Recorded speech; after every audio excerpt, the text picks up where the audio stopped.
If you have an old crappy door in your house with holes or things glued to it, sometimes it's easier to just replace the door. In this video, I'm going to show you how easy it is to replace the door with a slab door that's been purchased at a big box store. The first thing you have to do is assess the old door. We're going to use it as a pattern, but we don't want to replicate any flaws that were done originally when the door was hung the first time. So you want to check the fit. You can see that the margin is pretty good all the way along. It's a little bit tight on top. The head looks pretty good, the head space. You can lift up on the door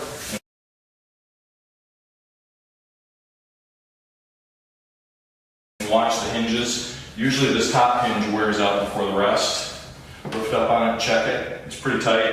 If your hinges are wore out, you need to replace them. These ones are good enough to reuse. I'm going to, when you purchase the door, they come in 2-inch increments. So whatever size that this is, you want to purchase the next size up and you're going to make it fit. This is 31 3/4, so we got a 32-inch by 80-inch door. That's a slab door. When the door is done, it'll have a bevel on it. These doors are square on the edges. I'll show you how to plane those. So right now we're going to take this door off and use it as a pattern for this door. Overall, I don't have to make any corrections in the new door. I'll just leave it the way it is.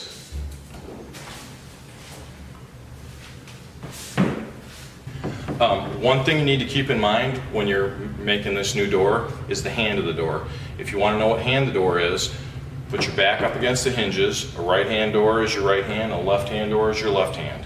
Just keep that in the back of your mind when you're making these. Now I'm going to go ahead and take the door off.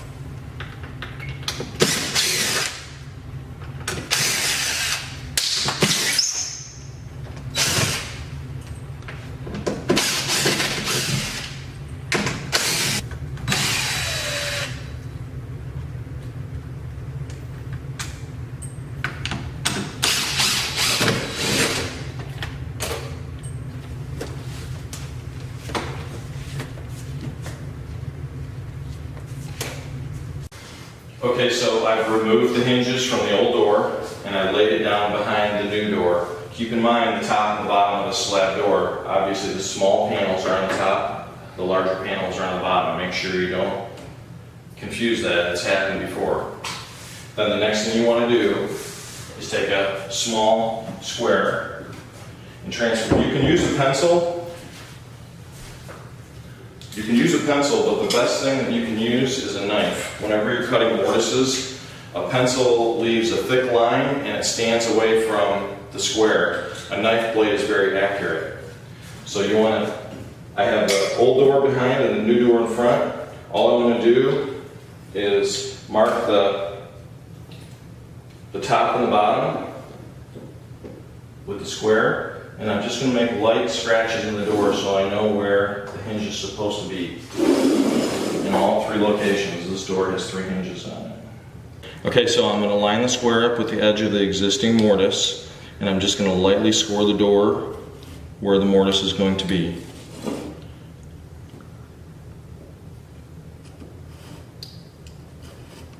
And then the only other thing we need this door for is the height, which I'm gonna put a mark right now for the height. I like the old height of the old door.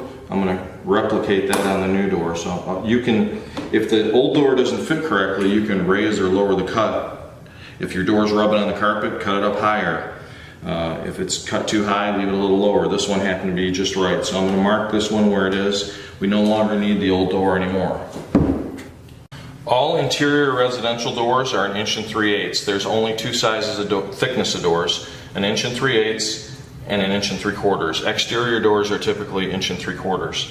On these 1 3/8 doors, what we need to determine is the back set of the hinge from the edge of the door to the back of the mortise, or from the edge of the frame to the back of the mortise, which the door is supposed to end up flush with the frame.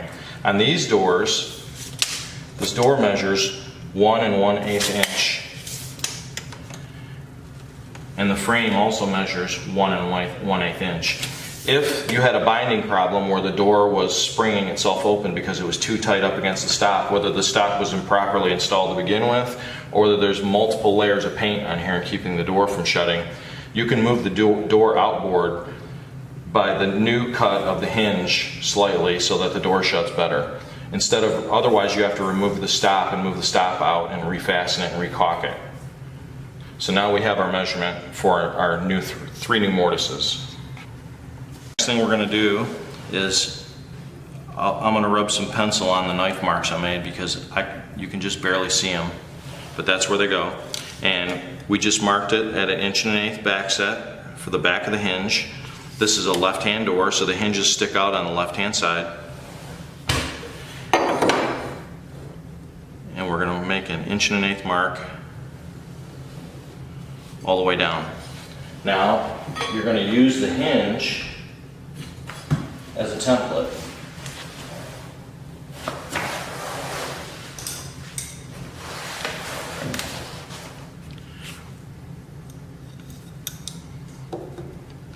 You're going to lay the hinge on and line the top and the bottom up and the back of the hinge with that pencil mark. And these doors are masonite or hardboard, so you don't have to pre-drill anything. On some doors you have to pre-drill them. If it's solid wood, pine, oak, whatever, you're going to want to pre-drill this because it'll split. So line it up the best you can. Get the screw in the center and drive it in. Check your fit, adjust it as necessary, and put a second screw in. If you drove a screw in the wrong spot and it pushed the hinge over, because these are bugle head or tapered head screws, they're exact. As soon as you drive the screw all the way down, it's going to pull the hinge over. If you got it in the wrong spot, just loosen the screw up, tap it where it needs to go, and put a third screw in to pin it down. This is exactly where I want it on all 3 lines. The next thing we're going to do is, using this as a template, we're going to continue to mark everything out with the knife blade. And we're going to mark the radiuses and the straight edges lightly. Stop at the radius, stop at the radius, cut lightly around, cut the straight. This is all light pressure. When you start applying more pressure, you're going to not cut towards the radius, because if you cut towards the radius, your knife's going to skip past and you're not going to get it. You're going to put score marks where you don't want them, which when you go to mortise this out, you're going to lose chips of wood. So I'm marking it lightly. After it's marked lightly, remove the hinge.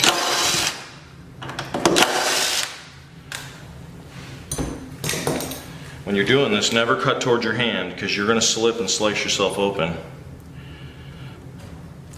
Now, as I said before, don't cut towards the radius, because if I start pushing hard here to cut my mortise, I'm going to go past the radius and cut this out right here.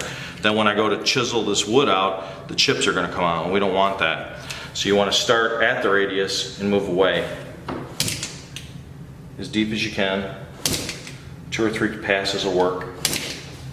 And the same with the long one. Start at the radius, work towards the center, but stop short. Don't go all the way to the edge.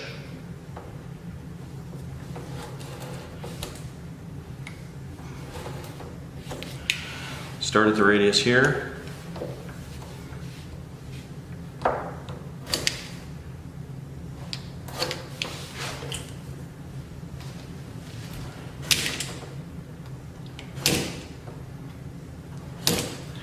And now this takes a little bit of a delicate touch. It's going to take a lot of passes to retain the radius.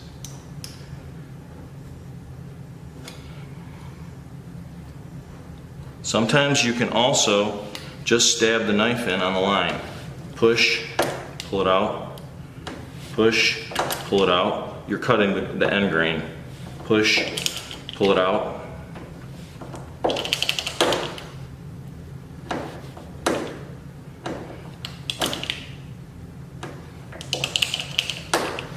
Now it's cut. And all we have to do is remove the wood in between. We only want to remove enough wood here that's the same thickness as the hinge. It's okay if it's not perfectly flat, but you don't want to go too deep. You don't want the hinge to be set in deeper than the hinge needs to end up flush with the door. This is a standard 3/4 inch chisel. Just make sure it's sharp. There's lots of videos on there. Lots of videos on how to sharpen chisels. I have the beveled edge facing down. If you had the beveled edge facing up, you'd be diving in deep. I don't want to do that. I want to go in.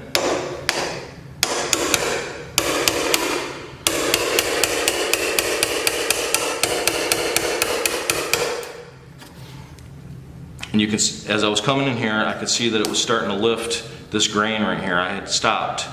I'm going to set the chisel in on the end grain right there, strike it.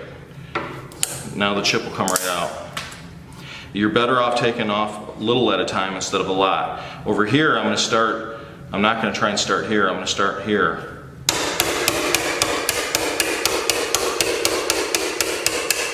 And just light taps when you get to the radius. You want to pull those chips out, but not dig in past.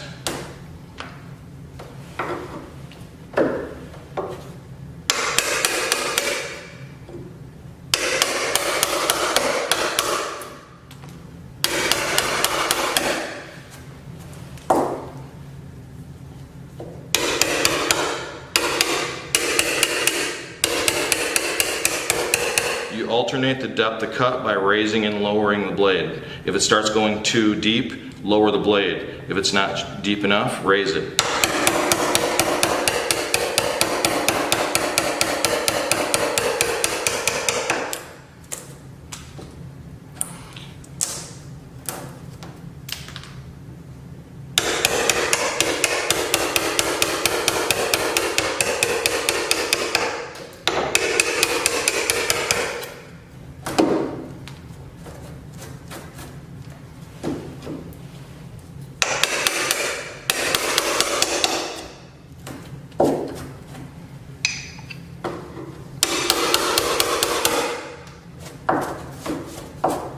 Then when you think you're close, check your fitment. That's pretty good. There's a high spot over here somewhere. The hinge is sticking up. It's right here. I'll just pare a little more off, shallow cut.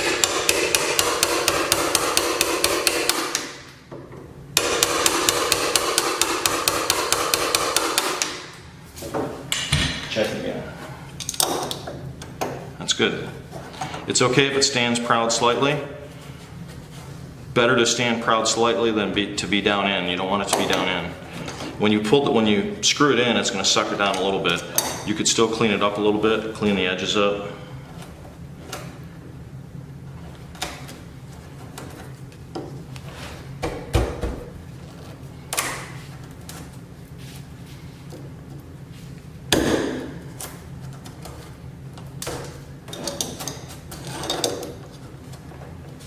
That's good.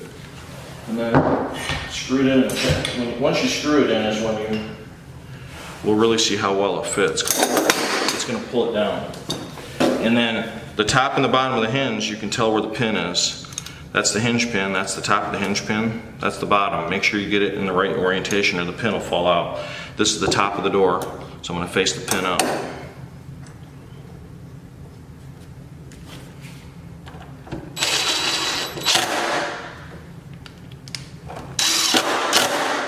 That's it.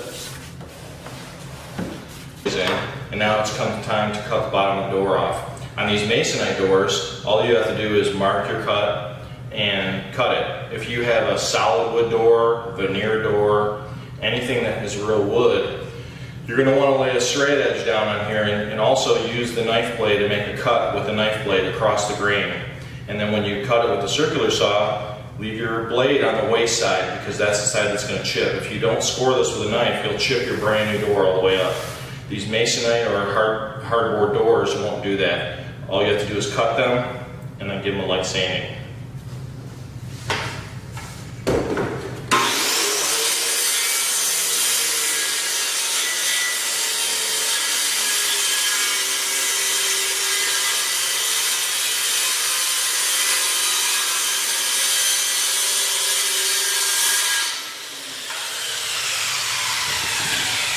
Also keep in mind that the filler that's in the bottom of this door is only about an inch or an inch and an eighth tall. So if you're cutting the door smaller than that, which happens a lot in basement doors or older homes, you are going to cut this and it's going to be hollow on the bottom. You then have to take this piece that you cut off and rip the masonite off. You can usually use a utility knife. You could also run it through a table saw. Take the filler strip out, put some glue inside the door, and put the filler block back in. You don't want to leave that hollow.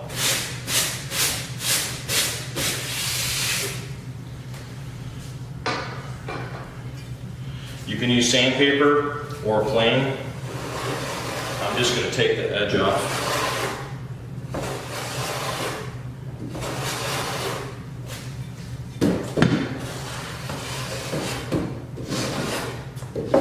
Just to clean it up.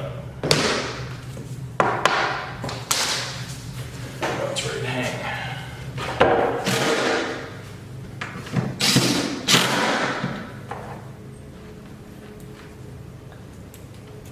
Remember in the beginning of the video I said that the existing door or any hung door has a bevel on it, and this slab comes from the factory with a square edge, and that's so you can make it a right or a left hand.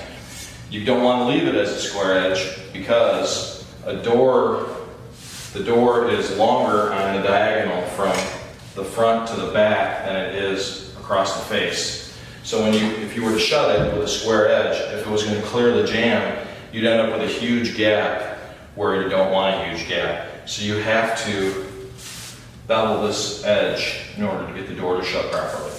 And you also remember that the gap was wider on the bottom than it was on the top when we started, which is right now the door on the bottom will clear. On the top it will not, it's hitting. So that you can either measure it or you can go on the outside of the door, have somebody hold it shut and draw a little pencil line on the other side of the door so you know where it's hitting. That's the line you need to cut to with your plane, either a power plane or a hand plane, in order to get it right. The bottom, I'm probably just going to put a slight bevel on it, but it's almost good just the way it is. The top is going to have quite a bit removed in order to get it to shut properly. Not only is it hitting, but once it's shut, it's going to be tight too, which we don't want. These margins, the rest of the margins look fine. So the door is being held shut on the inside of the room. And all I'm going to do now is mark it where it's hitting the jamb right here. Now remember, you don't want a close line here because you want a little bit of distance when it shuts. So it's okay if you don't. Whatever line you mark, just keep that in mind when you're planing it. I'm just going to make a pencil line on here.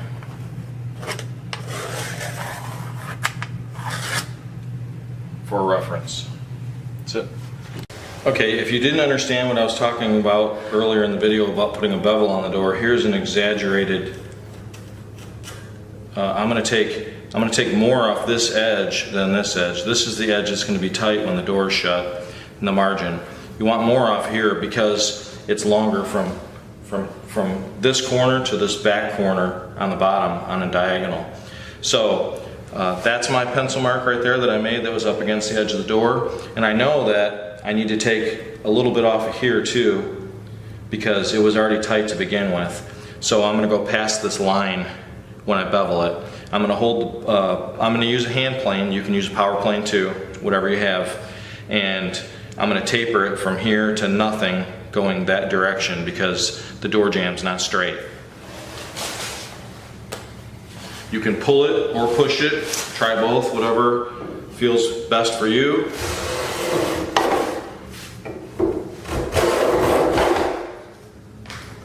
You see how I'm removing material from this side and not this side? I'm creating the bevel, and then once I'm down to where there's no paint left, and that means I know I have a bevel on there, I can plane it flat.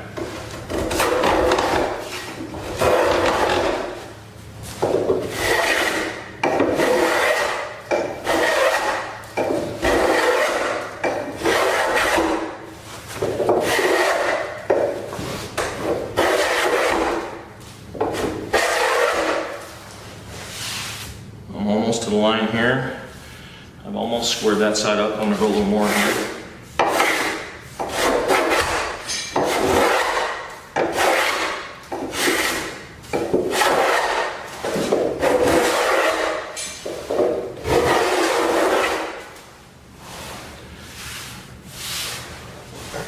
pass my line here so I know I'm clear. I see a little bit of line there, so I'm going to keep going.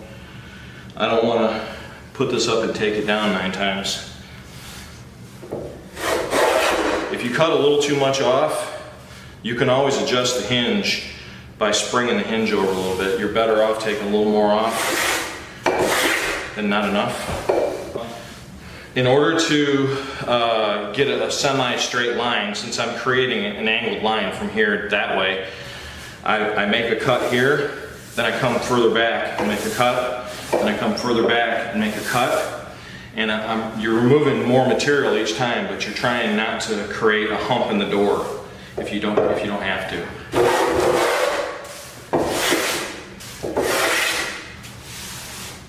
And if you think it looks funny, put a straight edge on it, and then you'll see any high spots. If you see high spots, then you can use a sander, or you can take light cuts with a planer.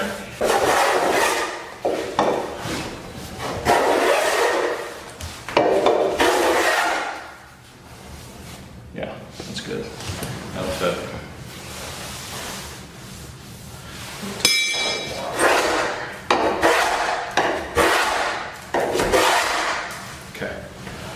Okay, now that you've got the door planed, beveled, where you want it, on your pencil line or past your pencil line, you want to take that sharp edge off. You can do that with the plane or a sander.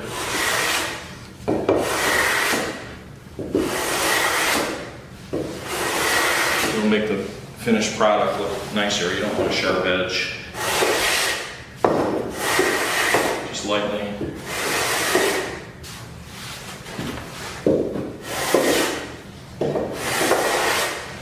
That's it.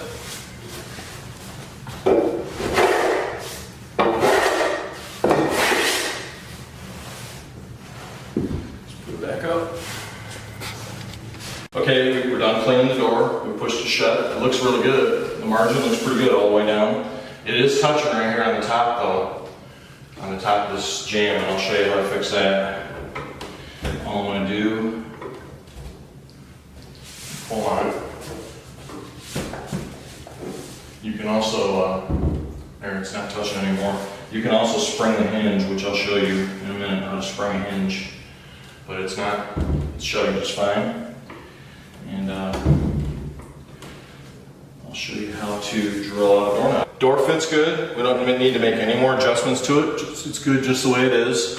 Well, some of the doors that sell at the big box stores already have the knob cut out of it, which may seem appealing, but it may not fit your frame that you have in your house. So try to avoid buying those. This is a total slab that has no hole cut in it. So I already have a latch plate in my frame, which I'm going to retain.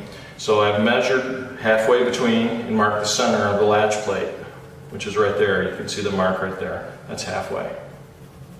That's my center point for my hardware set.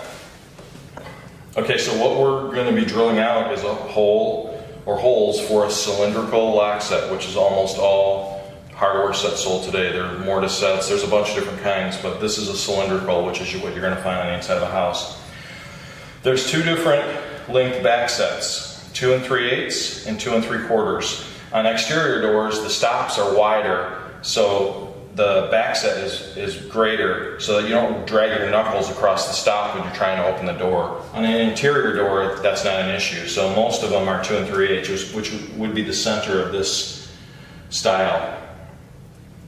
Right now, this one is set for 2 3/8, so we're going to leave it like that. We're going to drill our hole at 2 3/8. Now, keep in mind, we beveled our door, so we can't measure 2 3/8 the center on both sides, because the door's edge is not square anymore.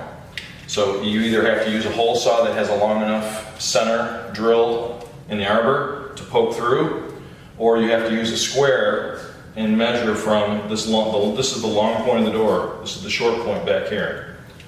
So I'm going to measure over 2 3/8 and make a center mark. This square also has measurements on it, so you can use that too. We're going to square over from that center line to 2 3/8, right there. That's the center of our bore. And then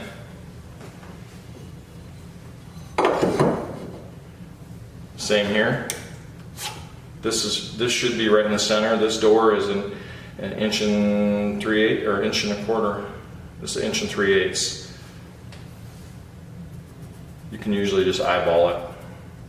That's the center of our. So this hole is a 2 1/8 inch hole. It's a standard size for a cylindrical lock. This is a 1 inch hole. Some people say you can drill a 7/8 hole. I would avoid it because it causes binding on the latch. Drill a 1 inch hole.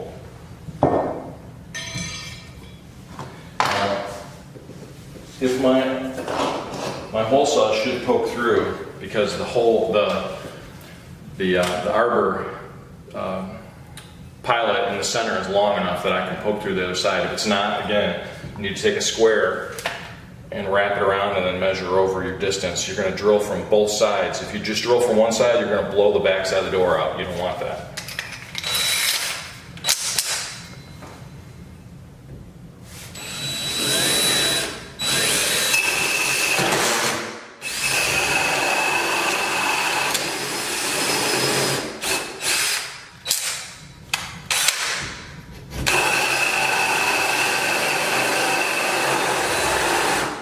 Watch for your arbor hole to come out the other side. Mine just did. So I have a locator already. My pilot bit came through this side, so I don't need to measure my back side. I already know where it is. I stopped short of drilling all the way through. Now I'll drill the second side, following that same hole.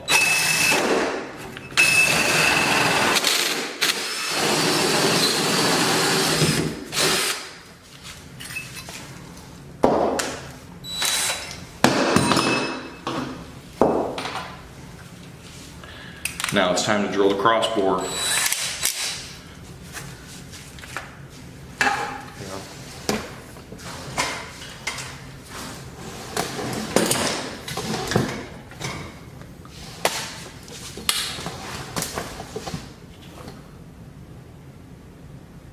Okay.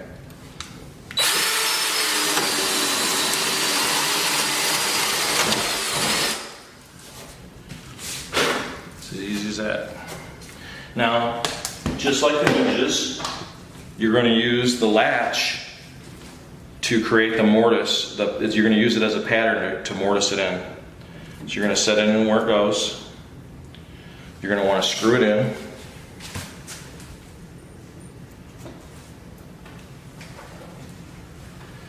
You want to move it around and try and get it centered so that it's not bound up on one side or the other. Just move it around. You can see the edge of the 1 inch hole there, so you want to try and move it around so you're inside the hole.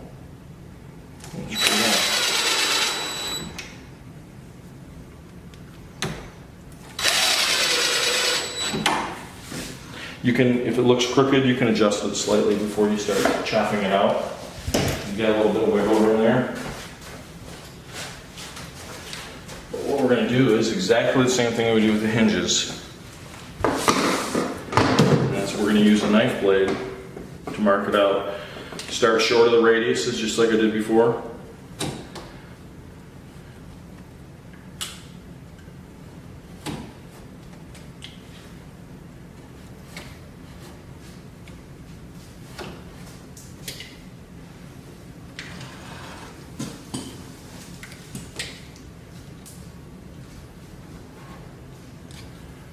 And very lightly follow the radiuses around. If you press too hard, you're going to skip past where it's supposed to be and make a big mess. Just do it lightly. You want this to be nice and tight when it's done.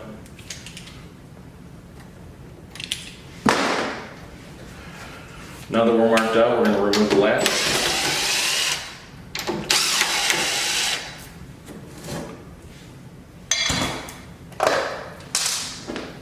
You want to score down with the grain.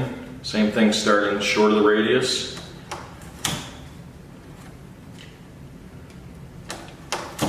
Keep in mind when you're cutting down here, not put too much pressure on it. You'll run past the radius and make chips.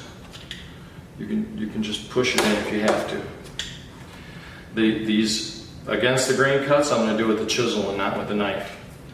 So then what I do is just take my knife and push it in on the radius cuts, just to break the grain.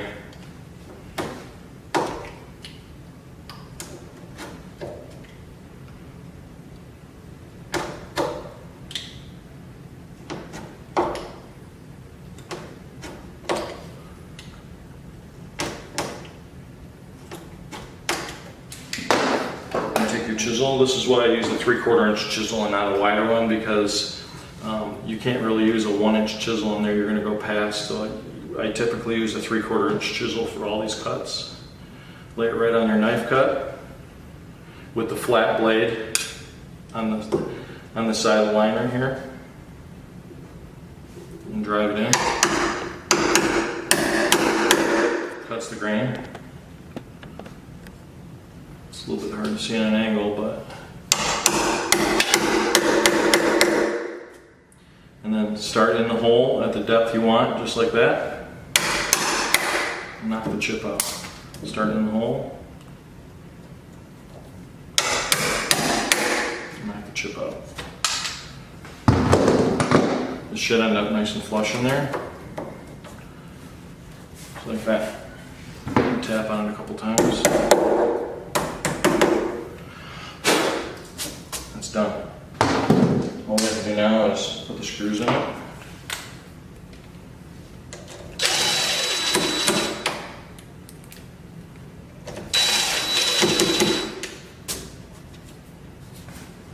And reassemble the lock set. Unless your painters are here, then you want to leave it off. I typically put them on so that they're responsible for the screws.